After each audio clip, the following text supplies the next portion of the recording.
10 литр суға жарым килограмм андай сулууну кайнатасыздар.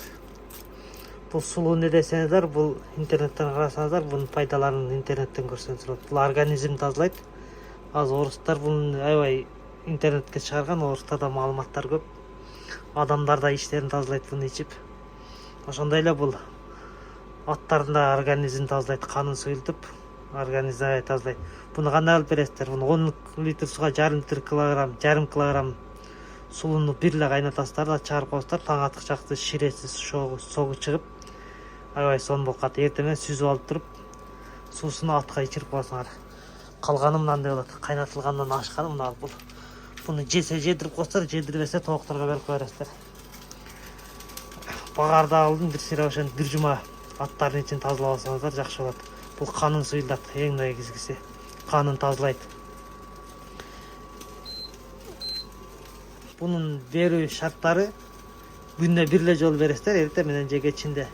Буну бир ичип алгандан кийин сууну калашынча иче берсе болот. Таза обычный сууну ичип бере бересиздер. Жана буну берип аткан маалда жем бербей турасыздар.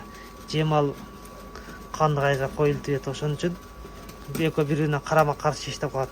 Ошондуктан буну ичип атканда жем бербей турасыздар.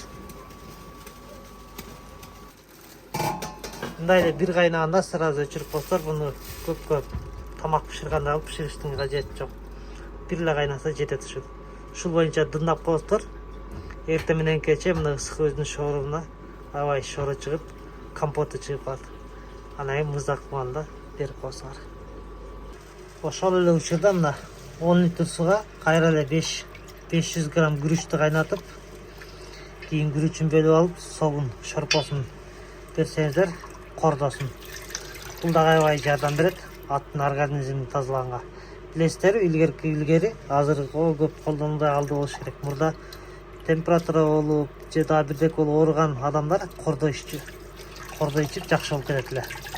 Кудду ошондой эле кордону азыр атка берсе, аттагы аябай сонун организм тазалайт. 10 литр суга жарым килограмм күрүчтү кайнатасыздар да муздатып, мына күрүчүн сузуп аласыздар да мына кордосун өзүн бересиздер атка. Бул да бир жума буну ичип аткан маалда да жем бербейсиздер. Ошондо бул да күрүчтүн кордосу дагы аябай тазалайт атты. Бир жума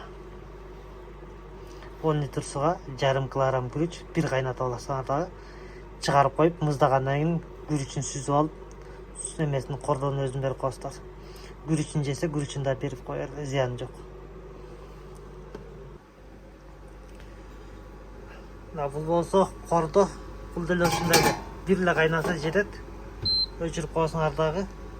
Таң аткычакты озун жаап койсоңар, дымдалып шоору чыгат бул дагы. Эртең менен күрүчүн сүзүп аласыңар дагы, бере бересиңер.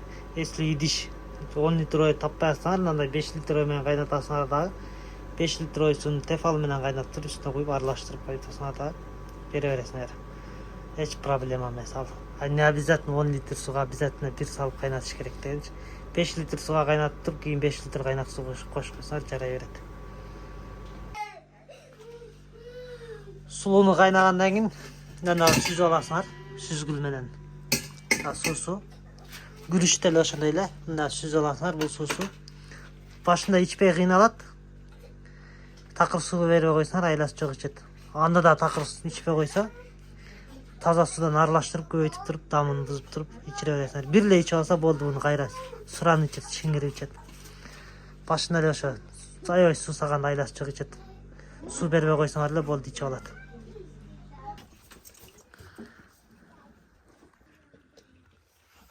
Сулуунун суусун ушинтип эле бир ичип алса эле болду, иче берет кийин. Бул организм тазалайт, канды суюлтат.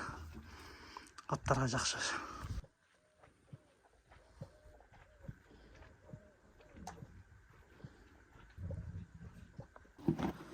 Суусун ичиргенден өзүн жейт турган болсо, мына жедирип кое бересиз. Бунун эч кандай зыяны жок, пайдасы эле болбосо.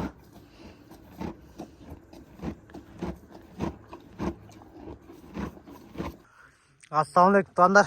Поляга дарбыз чогултканы келдик атайга аттарга. Ауди менен келип, багажын аттарга солонго өзүбүзгө чогулттабыз.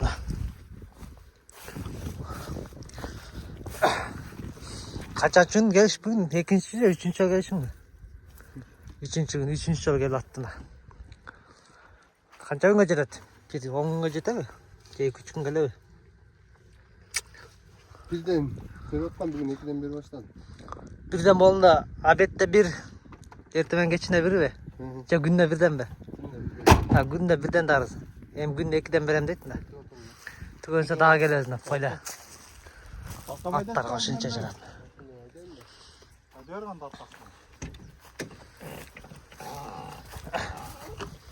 Namna okşonlar göken da. Biroq satılat bular. Ba üzülüp kalıp kelet koşondaylar atlarga çoğulttuk anam. Ara-arasынан жақшыларын жегенге çoğultup koyduk.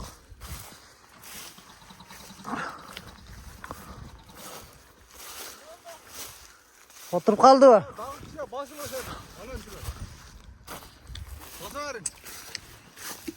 Misal mына окшондорду аттарга чогулттук да. Тың боюнча мына жегенге деле болот мына.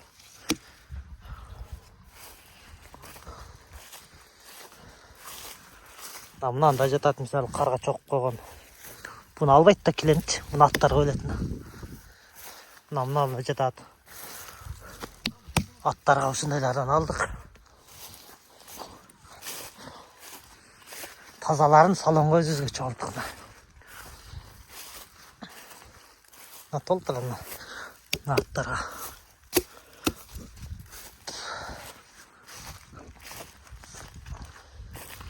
Дарызга бир той кызып коелу.